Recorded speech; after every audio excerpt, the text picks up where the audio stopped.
Well, I always grew up going to church. It was always me, my dad, my mom, my brother and sister. Once my brother and sister moved off, I really don't remember going anymore. But when I was around 7 or 8, me and my mom decided to go to her side of the family's church. And it was me, my mom, my great-granddad, great-grandmom, and my grandmom in the same pew every Sunday.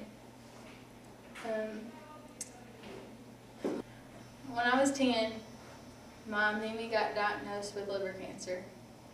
And when we found out, of course we were all crying, and I looked up at her and I asked her why she wasn't crying. And her answer was simple. I'm strong because I've God on my side. And I was kind of like, okay. And not long later, my great-granddad got diagnosed with lung cancer. And he went downhill pretty fast. My Mimi passed away. I thought the world had just ended. Every Friday, we always ate with her, and she was a big part of my life.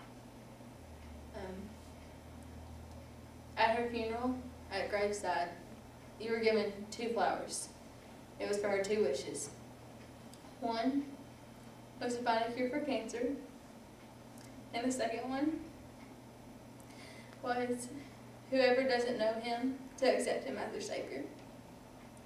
And then that's when I knew that he was speaking to me, and I accepted him right then. And I looked at everything in a new way. I realized that she passed away for a reason, and she wasn't suffering anymore, and that was okay. That was his plan.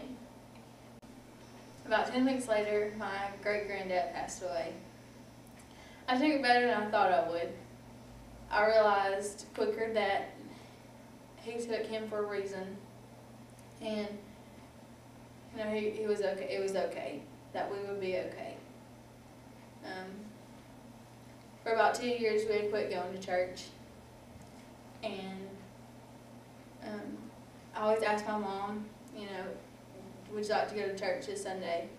And it was always the same answer, no, I really don't want to sit in the same pew as my pappy did. And I was just like, okay, I understand. A couple months would go by and I would ask the same thing, and same answer. And finally, back in the summer, I asked her, and it was again the same answer. And I looked at her and I said, no, I think it's time for us to go back, because I think it's okay. You'll be okay. And she kind of got it from there and was like, okay, I think it's time to get back on track.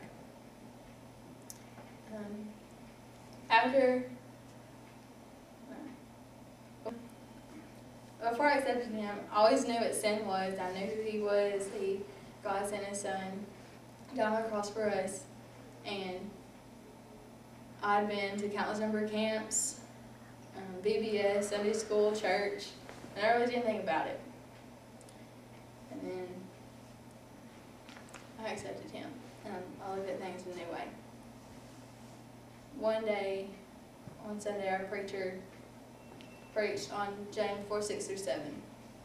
It says, God says, resist the proud, do the grace of the humble, believe in God, and resist the devil, and he will flee from you. And to me, it says it all. If you trust in God, the devil will flee from you. You won't have any worries. Anytime I feel like something's not going right, I always remember that and think it's going to be okay. I am Kannan, and I am third.